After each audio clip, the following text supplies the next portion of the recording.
Dr. Block was very specific when we first spoke that he wanted to zero in on an area in Jewish law. You know, Jews have a history with strong governments. It's not a good one. Yeah.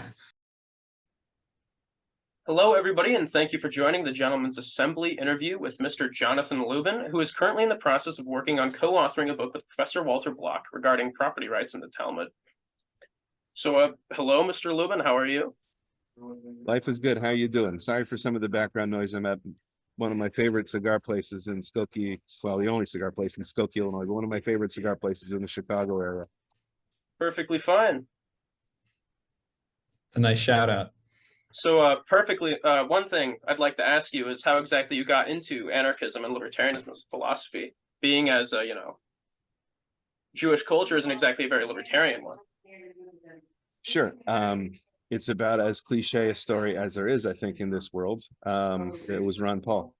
I was not one of the 2008 people. It took me until 2012. I kind of feel like a poser. All the people talking about how 2008 changed their world, and I'm like, oh man, 2008. I thought he was a nut. Well, whatever. 2012. Ron Paul, as you all know, his rhetoric on a lot of issues is very attractive to a lot of conservatives. I've always leaned a little bit conservative. That changed in law school, and I can talk about that. But up until that point, I'd always leaned a little conservative. And then so a lot of the things that Ron Paul was talking about, other than foreign policy, and that's always a hang up for folks. Were very attractive. A lot of things he said made a lot of sense. And then I decided to give him a chance on foreign policy. And what I found, as a lot of folks do, that's why I call it the cliche story, is that it's a feature, not a bug. In reality, the only consistent position is to have Dr. Paul's position on foreign policy as well as on domestic issues. So it wasn't like, okay, well, I can stomach what he's saying about Israel, as long as he does the right thing on the war on drugs and so on. It was quite the opposite. Like, well, actually, that makes a lot of sense. I want to come back to something. When I was in law school, because I grew up I was talking with Emil a second ago. When I was growing up, I grew up in near Miami, a town called Coral Gables, which is there's a movie called Something About Mary. There's Something About Mary. I'm not recommending it, but most of the movie is set in Florida, and then there's a couple scenes that are set in New England, and those scenes were taped in Coral Gables, because Coral Gables looks like New England. It's kind of supposed to look like New England. They don't want to have to go on location, so the whole movie's in Florida, other than those scenes which are in Coral Gables. They're actually right down the street from my house. So anyway, it was a bit of a bubble. When I got, I went to college at Brandeis, which is also a bubble. In fact, we always call it the Brandeis bubble. It's not real life. And then you get to law school and you're exposed to all these people with different backgrounds, truly different backgrounds. A lot of them, law school I went to, Chicago, Kent, had a lot of folks who were professionals before they got into law school, and then they came to law school kind of as adults. I didn't do that. I had a short stint in rabbinical school, then went straight to law school. And then I got involved in a clinic over there, which had to do with criminal defense, which is a lot of fun. And so when I was involved in that thing, I got to see law enforcement from a perspective of real life, not theory, and the effect of certain policies from the perspective of real life as opposed to theory. And that, I put those conservative leanings on hold for a minute because they weren't really working with real life. There was a problem with where theory and practice came into contact with one another. But I didn't really know what to do at that point. Politically, I didn't care that much. I'm not running for office, or anything like that. But in terms of my own political ideology, so I wasn't a conservative. I wasn't a liberal. Well, what exactly am I? So I guess it was a perfect storm at that point for me to rediscover libertarianism. In high school, I tried to read everything. including libertarianism. But there wasn't a lot out there on the internet that was easily accessible. I certainly didn't know what I was doing. You know, now that I'm an adult and there's a heck of a lot more out there, it became a lot easier. That's the short version. Feel free to ask follow-up questions. I got a lot of stories. I don't know if those are going to help. I'm interested in if you found like-minded people in the Jewish community. Of course, you're a professional, and you're fairly integrated in the non-Orthodox world, having gone to Brandeis and then law school and then working at a firm. But did you find like-minded libertarians in the Jewish community? I have. There are not a lot of them. There's one fellow who's not just like-minded in the sense of being in favor of smaller government, but that actually has read up on anarcho-capitalism and identifies as an anarcho-capitalist here in Chicago. But locally, there's not a lot. I mean, most Orthodox Jews, most Orthodox Jews are fairly conservative. And in general, that's because I suppose it's because of traditional values. I always like to chalk it up to, Jews have a history with strong governments. It's not a good one. Yeah. But really, it probably has more to do with the kind of traditional values that we expect to see on the right. And so no, it's not like there's a burgeoning, ANCAP community within the Chicago Jewish community or anything like that. I should clarify. Right. I'm what they call in our world Baal Tshuva, which means I wasn't Orthodox growing up. I became Orthodox in college. When I was growing up, I ate on Yom Kippur and everything. Okay, so that probably gave you a different perspective in coming into Judaism a little bit. Definitely. Speaking of like-minded people, like-minded libertarians in the Jewish community, recently a book was published by an Orthodox Jew named Hayyim Rothman. He published a book called No Masters But God, Portraits of Anarcho-Judaism. We were wondering if you were familiar with this work.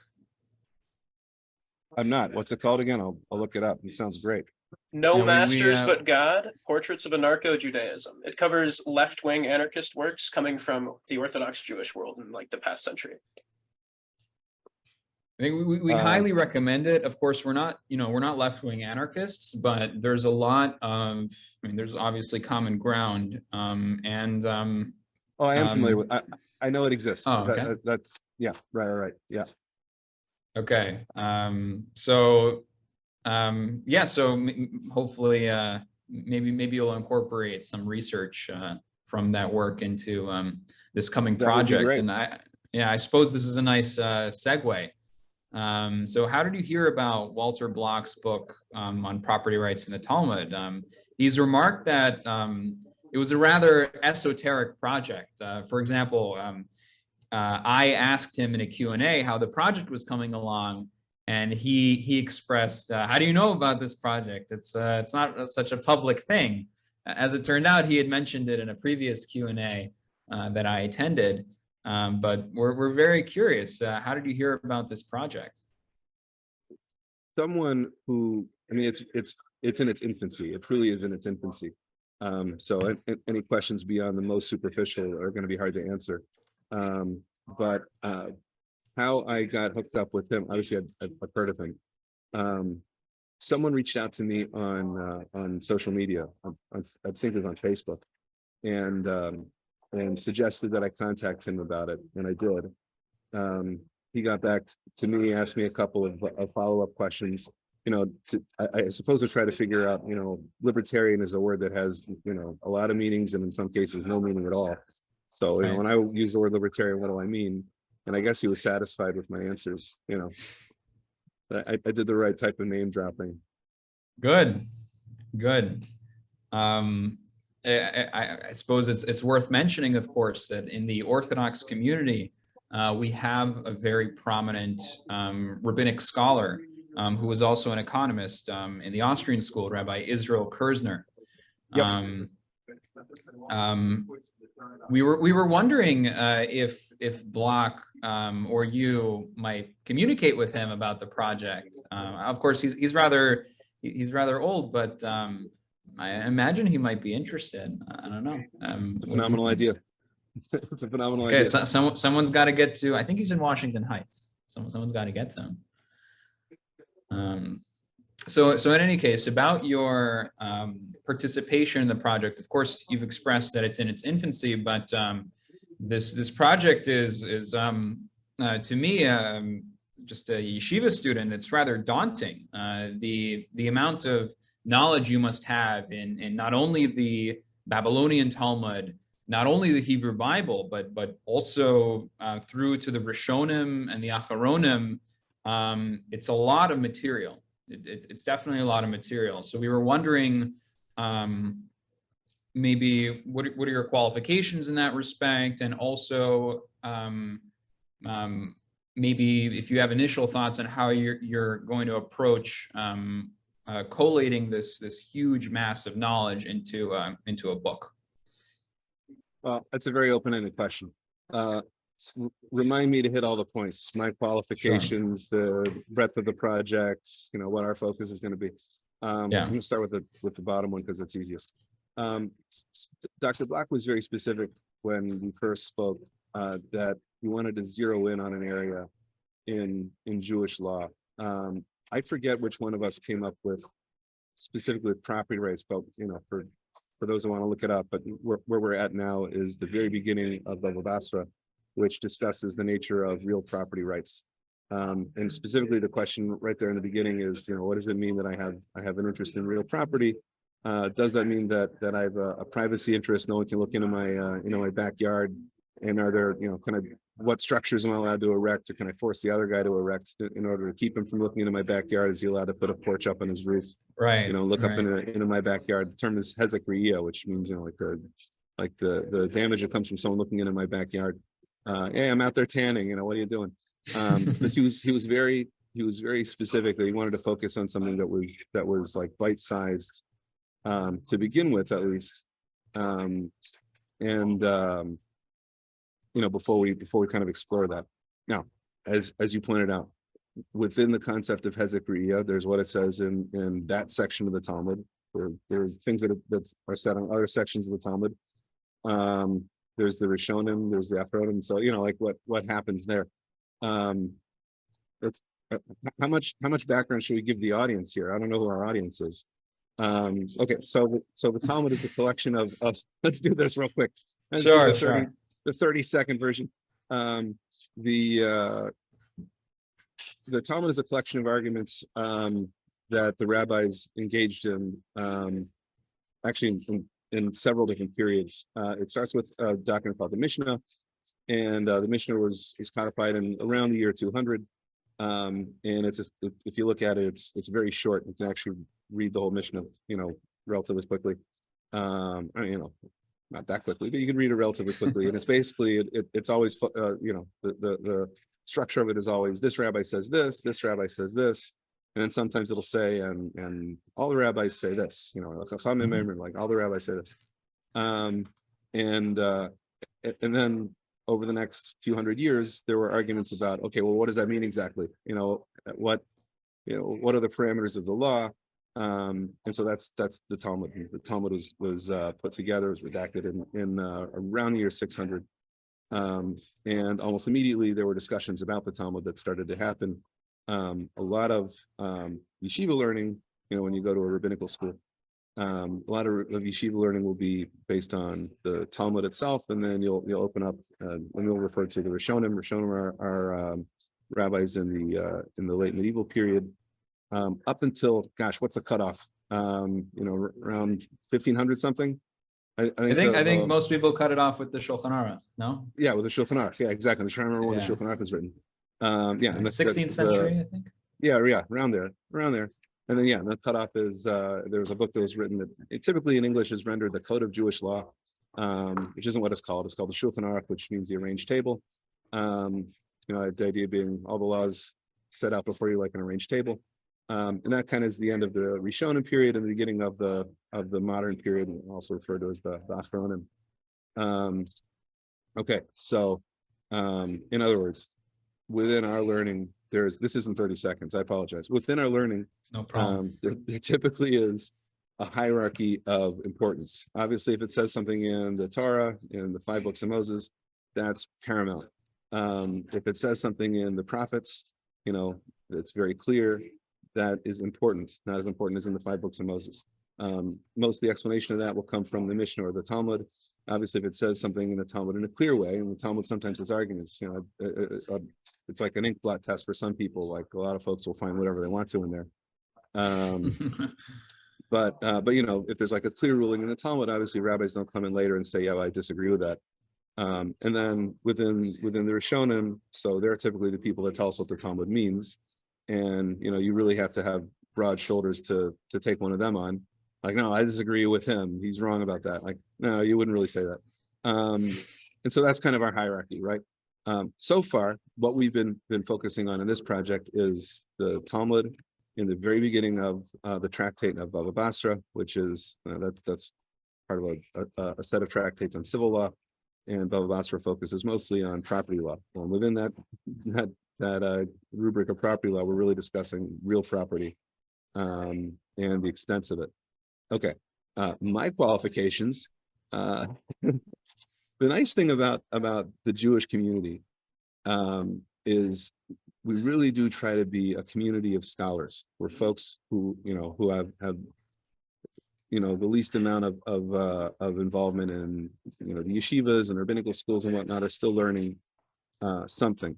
The idea of someone being completely ignorant in Judaism and yet being a member of the community is kind of a contradiction in terms. We really do try to be a community of people that are knowledgeable on some level. When I was at Brandeis, what I focused on was rabbinical Judaism. I learned under a figure by the name of Dr. Reuven Kilman, who is a phenomenal professor. It's a lot of fun to learn under him. His focus, amongst other things, is grammar, which is not what you get in a lot of yeshivas. And so when I got to yeshiva, to rabbinical school, I already had a fairly good background in the language of the Talmud, which, by the way, it's written in Hebrew letters, but it really is Aramaic, an older Aramaic, because of the fact that we're living in Babylonia, which is that was the local language. And so I had a fairly good background in that already, but also in the grammar, which I thought made it easier to learn. So I spent time with the books. Those are my qualifications. I'm not an expert or anything like that, but yeah, I'm comfortable learning, and that particular Masechta, tractate is something I learned over the last couple of years as part of the community projects. My community likes to finish the Talmud every year. Everyone in the community takes one of the books, or half of it, in the case of Bava Basra, because it's fairly big. So that was my project over the last couple of years, was Bava Basra. Now I'm on the Shabbos. Okay, very nice. So did I get all the things? Yeah, I think you did. Just to reiterate, the scope of the book is relatively limited, and it's to the first, maybe not the first perek or chapter, but maybe even a smaller segment of tractate Bava Basra. Is that correct? Well, I don't want to say the scope of the book, because I don't know what the scope of the book is going to be. Not one letter has been written in this book. The scope of our inquiry so far is fairly limited. Got it. One thing Block did mention in my most recent interview with him is that he said he believed you had it narrowed down to 3 segments. Is that true, or? We were going over a number of sections, and now I don't know what the 3 is that he was talking about. We were going over a number of possible sections. He was, my recollection is he was fairly insistent that we try to at least start with a focus on one of them. The challenge is in this project, the Talmud is not a libertarian document. It definitely isn't. Like, it's a book of rules. It's a book of arguments about rules, what the rules are. So one of the questions I suppose that we have to answer before we put pen to paper, I assume he'll be doing a lot of the pen to paper, is what exactly, what's the attempt at? Is the attempt at, and my understanding of libertarianism is that it's based on a fundamental belief in property rights and a fundamental respect for property rights, and that everything kind of stems from that fundamental respect and property rights. Like the statement is always, I own my body, therefore I own the whatever I produce, and so on and so forth.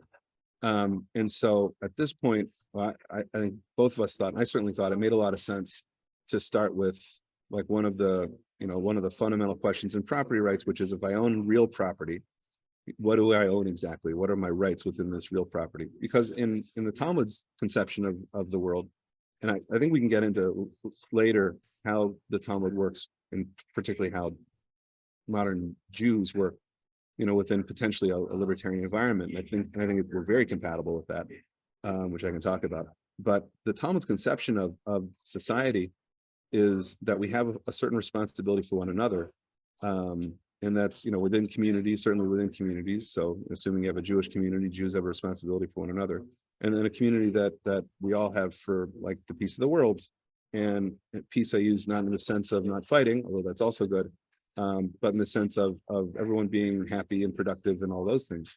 And so a lot of the discussions are about the parameters of, what courts, it's almost always courts, it's typically not the king, it's typically courts, what courts can require of a person living within a Jewish community, and then how does that kind of brush up against or run up against my property right within my real property. So there's kind of a different starting point in Jewish law than what we're used to in libertarianism.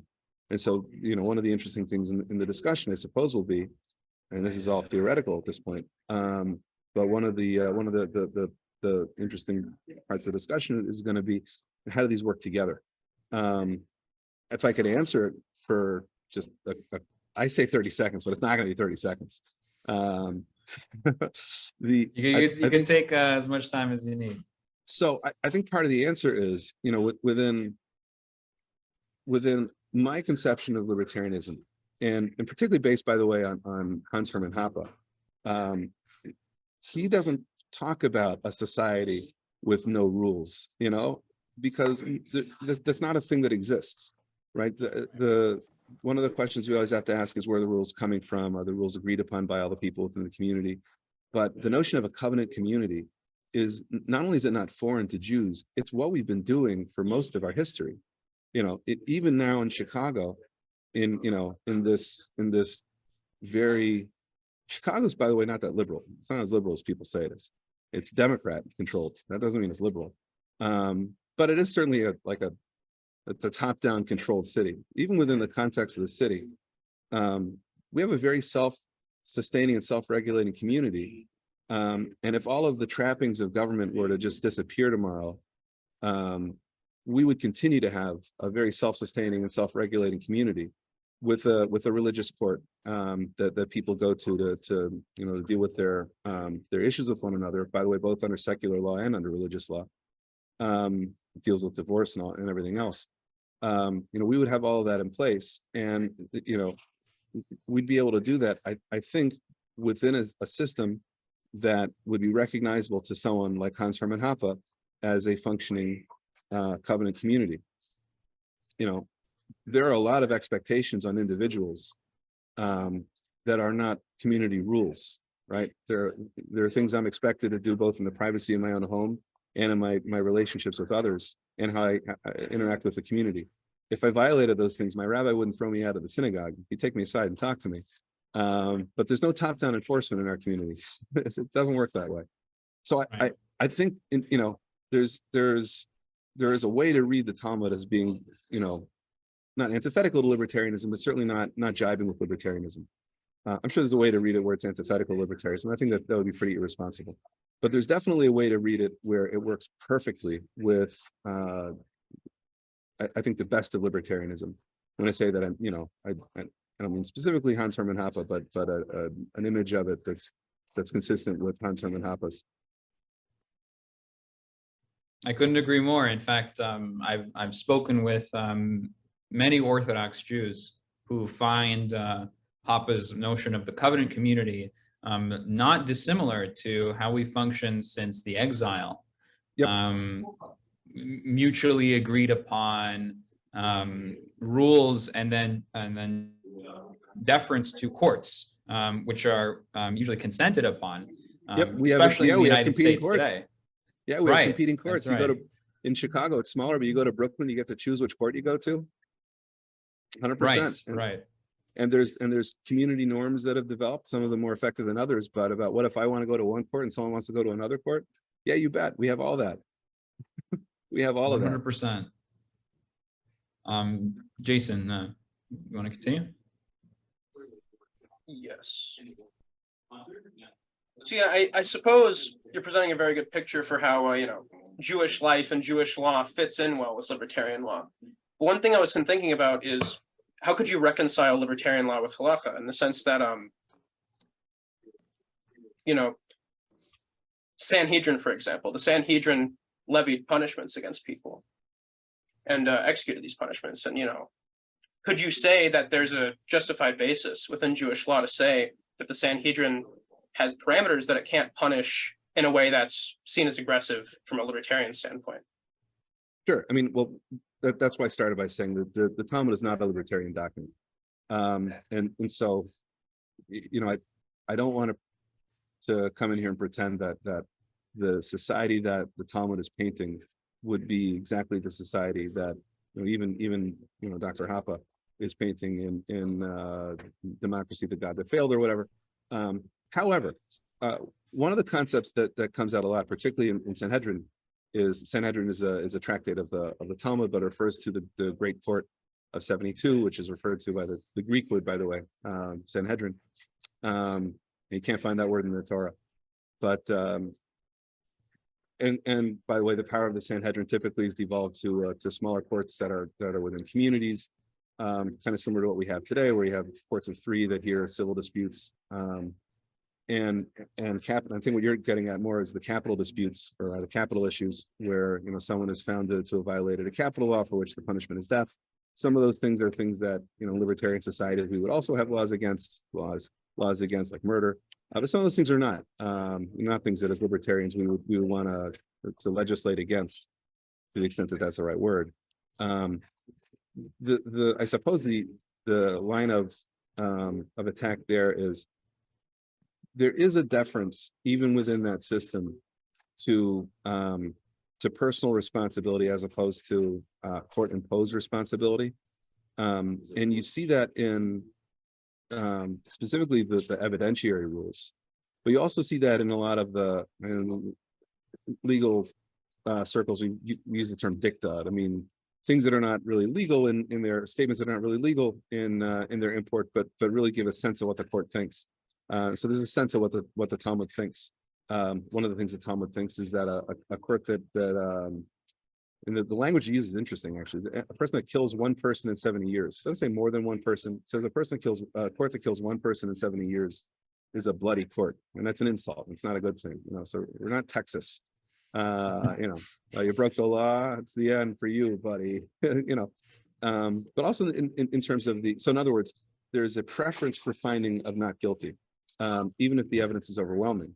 The requirements that at least someone within the court of 23, before pronouncing sentence of guilt, at least someone has to speak up on behalf of the accused. And once he speaks up on behalf of the accused, there's at least some explanations there that say he's not allowed to change his position, through the rest of the court cases. He says, well, actually, I've been convinced, throw that guy out. He's doing the wrong thing. He's supposed to argue for the accused.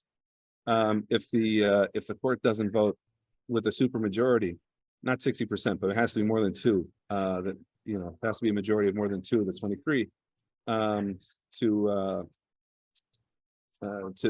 sentence, then the sentence doesn't get carried out. So you have a majority of the court thinks the guy's guilty, he still doesn't get sentenced. The evidentiary rules are not the same as American evidentiary rules at all. Evidence has to be direct. There's no such thing as circumstantial evidence. So the line is that if you see a guy go into into a cave being chased by another guy with a knife, and you go into the cave and you see a dead body with knife wounds and the guy walking out with a bloody knife, you see nothing. If you didn't see the murder, you see nothing. There has to be two witnesses to testify. The two witnesses are not allowed to contradict one another. If they contradict one another, their testimony is thrown out. There's a process that's called drisha v'chakira, which means basically give and take, where the witnesses are questioned outside of earshot of the other witnesses about details that really don't matter to their testimony. In other words, where was the sun in the sky? In other words, what time is it? Were there any trees nearby? What type of trees were they? Things like that. And if they don't answer exactly the same as one another, their testimony is thrown out. We try very hard to throw out testimony that would lead to a finding of guilt. In those crimes, which we are particularly offended about as libertarians, like for example, I think the easiest one, this is sodomy. It's a capital crime in the Torah. There would be almost no way to find a person guilty of, meaning homosexual relationships. There would be almost no way to find a person guilty of that, because not only would there have to be direct testimony by two witnesses that actually saw the act, there would have to be a warning beforehand, and then the person would have to, in engaging in the act, not just say, I feel like doing this, I really want to do this, this is who I am. He'd have to say, to heck with you, I don't like your God, I'm doing this because I hate you. In other words, it would have to be a specific rejection of the Torah, not just this is who I am and I can't help myself, before the person could be found guilty. Now, all of this is I don't know who the listeners are, but they're looking at the Bible, and it says very clearly, a man that lies with another man, etc. The Talmud is clearly, and I'm not going to say it's different from the Torah, because we believe that it explains the Torah, but it certainly is different from what a plain reading of the Torah might the impression that might give you. Specifically because we would rather not execute people, we would rather not hold people liable for capital crimes, for crimes I suppose we call them victimless crimes. We want to protect society from murderers and thieves and things like that. But we're not interested so much in using the court to protect society from these victimless crimes, as much as we're trying to say that these are the values of our community. So yeah, like I said, I'm not saying that this is the libertarian view. Certainly not saying that. But where it does jibe is that the courts have to be extremely modest in their application of these rules. This really should come from society. It should be a self-policing society, and people should be self-policing. Okay. I think just before I ask my next question, I think it's important to clarify, though, that within the purview of the Talmud doesn't see itself as contradicting the Torah, God forbid, but it's rules that it derives that are necessary when carrying out a judgment on a capital crime. All of those pronouncements are derived from the Torah. Yes, exactly. It's all yes. From the Torah. Thank you for clarifying that. If I gave the opposite impression, that's incorrect. Yeah, but what you said is right. It's no problem. I'd like to ask another question about Judaism's, I guess you could call it a universalist view of property rights. For example, the first comment that Rashi makes on the Torah says to the effect of God owning the world as a consequence of creating it, and thus having the right to designate the particular lands. In this comment, it was the land of Israel, to the nation of Israel. Would you agree that Judaism very much presents ethics that maybe one seemingly wouldn't understand through the lens of property rights in a very propertarian fashion? If God can designate the land of Israel as property to the nation of Israel, he can also give courts certain ownership, so to speak. I think that, yeah, to the extent I understood the question, yeah, I think you're right. I think I understood it. So I think you're right. We had a follow-up question about a Talmudic principle, Dina de Malchusa Dina, or perhaps if you could explain it, what the principle is, and then identify how you understand it through the lens of libertarianism. Well, how I understand it doesn't matter, but Dina Democracy Dina is the law of the land is the law. Where you see it come up most, and I say this as a lawyer, where you see it most is in, for example, commercial disputes between people. So there's some rules in the Talmud about that would help us in understanding commercial disputes, but in general, and even the Talmud reflects this. If there's a local custom or local norm, that local norm is going to rule, in the absence of a contract. And people can always contract around local norms, but to the extent that a contract is unclear about something, the local norms are going to rule. And so that's probably the most normal, most common application of Dina Democracy Dina. And I picked that one specifically because in a covenant community, that's exactly how it would work, right? In a covenant community, you could have one covenant community that developed a certain norm, and you could have another covenant community that developed a different norm. And in the absence of a contract that says otherwise, exactly how your arbitrator in that covenant community would handle the relationship between the parties is based upon the norm, right? They wouldn't make up his own thing. And the purpose of that is that the parties entering into this agreement, even if they didn't spell it out, this is what we expect that they anticipated. And that's in general, that's the purpose of contracts, is, so the parties know what they can anticipate in the event of a breach. That's one thing. There are a lot of comments about Dina Democracy Dina. I'm not an expert on it. I don't want to pretend I am. It's something that I've looked into a little bit because I've had people ask that question. Oh well, you don't think that these laws should exist. Well, what's doesn't it say Dina Democracy Dina? Like, okay, well, what about, let's use a very recent example, right? Mask mandates, vaccine mandates. My attitude was always, it's your private place. I'll put on a mask if you ask me to, but until you do that, I'm going to do what I want to do. But the law is you got to wear a mask. So hey, buddy, what about Dina Democracy Dina? That was the the response from some folks in my community. It's not a stupid response, right? It's not, they're not dumb. I disagree with them, but so there are a lot of comments that now I can't figure, now I don't remember where exactly they are. So if you ask me for a bibliography later, it'll take a while. But there are a lot of comments about the limits of the concept. In general, the usage of it is, like I said, it's in disputes. How do we understand what the rights of the parties are?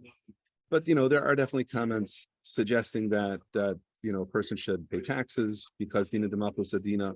There is at least some commentary that Dina Democracy Dina should be understood as laws that the majority of people follow should be followed. It's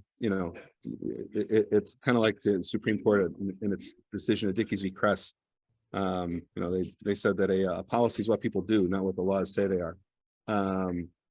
So we have kind of a similar idea, I think, in Judaism. So if like the normal thing in the society is to not to follow that law, then is it really a law? But there's a lot of comments about it, and there's some comments about it that work perfectly with libertarianism. There's some comments that obviously don't. Most of the comments I found on Dina Democracy Dina are from the Achronim, from the later rabbis. So you're not required to believe them anyway. Right. But no, it's a complex question, and I wish I had more information at my fingertips to give you. That's fine. Just from my impression of the concept, even according to those who apply it to any laws from the state, it seems to be more a pragmatic rule that we should follow them because we don't want to be persecuted, not necessarily an endorsement of those rules as legitimate. Oh, definitely. Yeah, that's definitely true. I mean, that comes out in a lot of particularly later Jewish writing, and we haven't done a very good job of this, but we're not supposed to be radicals trying to change the society around us, the society around us. Right. We're supposed to fit in. We're not supposed to make waves, because when we make waves, sometimes we get in trouble.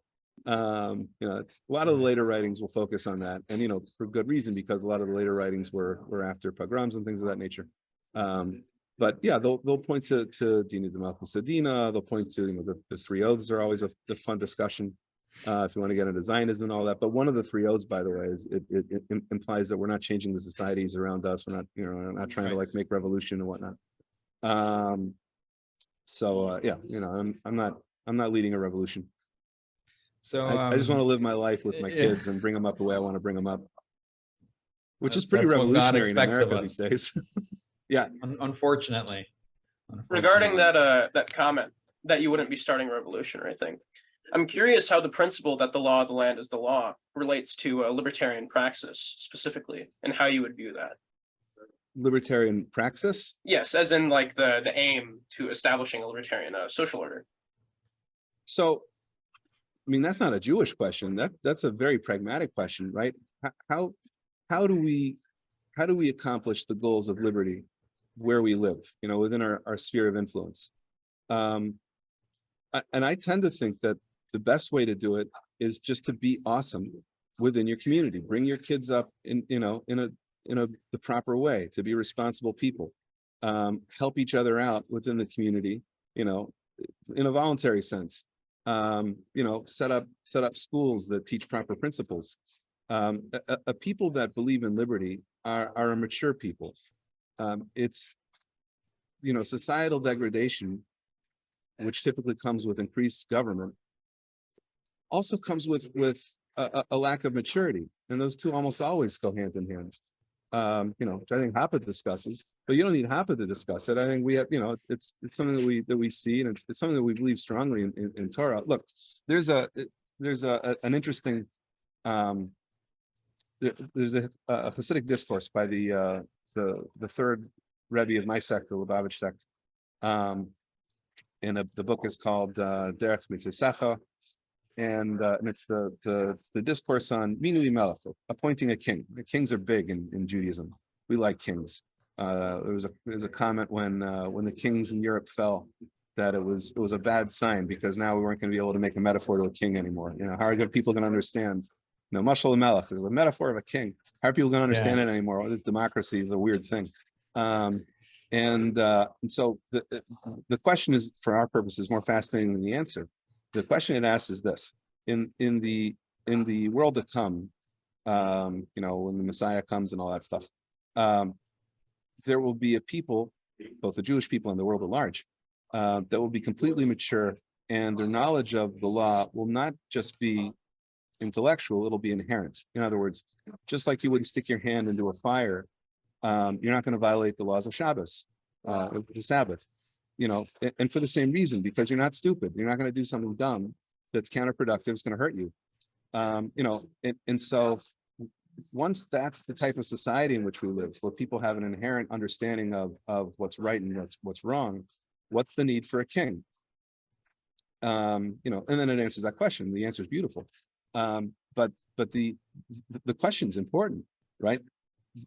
We believe that at some point, and we tend to think that society is moving in this direction, although the evidence of it is hard to find sometimes. But we tend to believe that society becomes more and more, intelligent, more and more wise, and with that, the need for laws become less and less, because laws are to direct people that don't know what to do. But if you do know what to do, or if you're not going to go kill someone, because obviously you're not going to go kill someone, then what do you even need a law against murder anyway?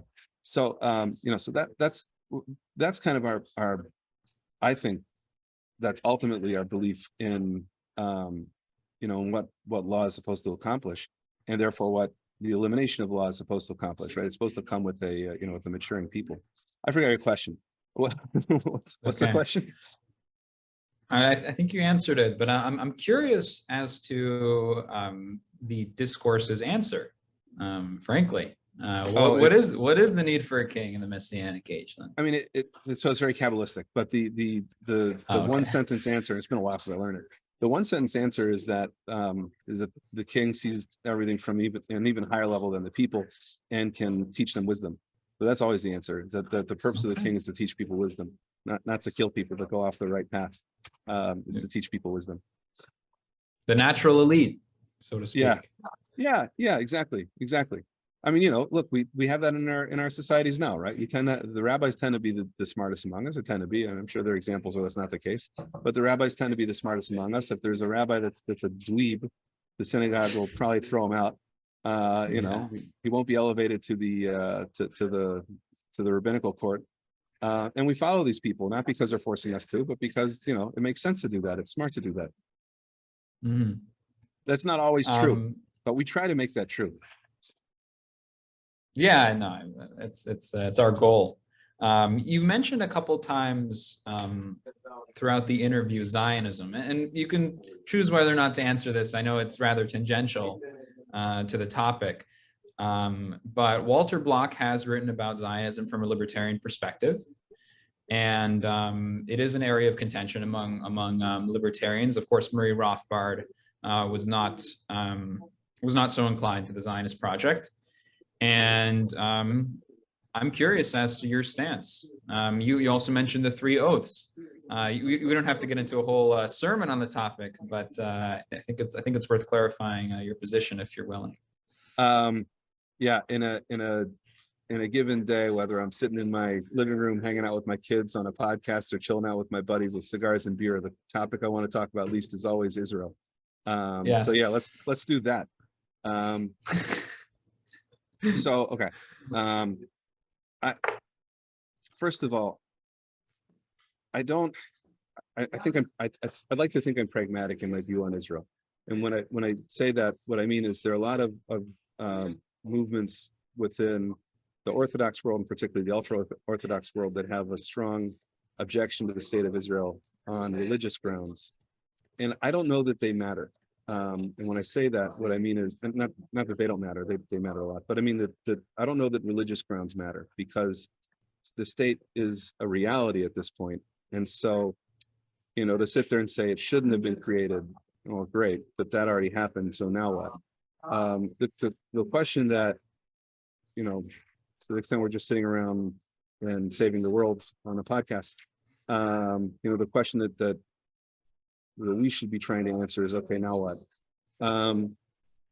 Look, obviously the idea of an entire people, even a beleaguered people, telling an entire other group of people, okay, now you got to leave, is a pretty offensive one. You know, just from a human rights perspective, certainly from a libertarian perspective, it's a problematic idea, and there's a lot of problematic. Not saying that's exactly what happened, but to the extent that something like that kind of definitely happens, you know, that's an offensive idea. But you know, now what? It's a hard one, and the reason is because there's not a phenomenal answer to it, right? And the reason there's not a phenomenal answer to it is because of the existence of governments as opposed to, you know, people with individual human rights. But even if you take away the governments, you still have the issue of, okay, so, you know, there was a house that was owned by you know, by a Palestinian Arab up until 1947 or 1948, and then, you know, he left, whether he was forced out or whether he left thinking that the armies are going to come in and protect him. Let's you know, give a nod to both narratives. For one reason or another, he left his house, someone moved into his house, and now they're living there. 3 generations later, you know, the children of that person, they didn't commit any crimes with respect to that property. They bought it from someone who bought it from someone who bought it from someone with clear title under the laws of the land.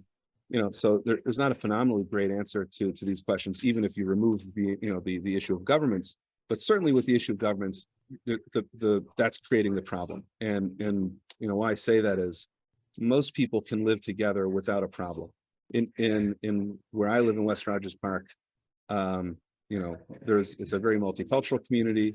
It's heavily Jewish, but it's also heavily you know, Mexican, Southeast Asian Muslims live there. There's a lot of different people. The amount of ethnic strife is almost zero. There's plenty of strife, you know, crime and whatnot. It's life in the big city. The ethnic strife is very small. We had an incident about a year ago that people are still talking about, where a guy came into the community wearing a cape that had a swastika on it and spray painted swastikas on buildings, including a number of synagogues. I don't know where that guy came in from. He wasn't local, you know, he wasn't exactly local. You know, it's now we have guards in our synagogues because, you know, most of them anyway, we have armed guards in our synagogues because we're not stupid. But the strife is typically not ethnic strife from within the community. And that's because voting on which community gets the lands, right? You know, the aldermanic election. By the way, the last aldermanic election was kind of interesting from a Jewish perspective over here. But the aldermanic election is not about, well, if 50% plus one vote for the Jewish person, then the Jews control the community. That's not how it works here. And so for that reason, we're able to get along.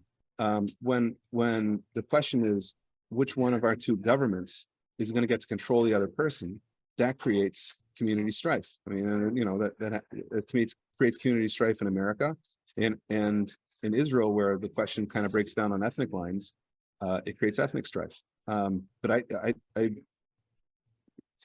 not that this is a solution exactly, but the existence of democratic elections is certainly part of the reason that there's ethnic strife in Israel. Right. And that's not to say, by the way, when I say that, I don't mean like, okay, well, so therefore here's the solution. You can identify a problem without having a phenomenal solution. I don't have a phenomenal solution, but you know, I think it's an appropriate identification of the problem. Right. I agree. That was a very nuanced overview of the problem. I hope soon in our days we'll find a solution. Amen. Amen. You want to do Jason? the 3 O's, or should we just let that go? No, maybe, you know, it's okay. We don't have to go get into Google the 3 O's. Whatever you see on Wikipedia, I'm sure is right. 100%. Well, unless Jason, there's anything you would like to cover further, I think we may have to be ending it here. It was an incredibly nice interview. I really enjoyed listening to you, and Lemuel took a lot of charge, and I really enjoyed it. So I really enjoyed this interview. Well, thank you guys. This was a lot of fun on my side too. Well, further down into the project, I'd really like to do this again with you sometime once we can discuss more about the actual book. Until then, it was really nice, and I hope you have a great day. Thank you. You too. Thank you.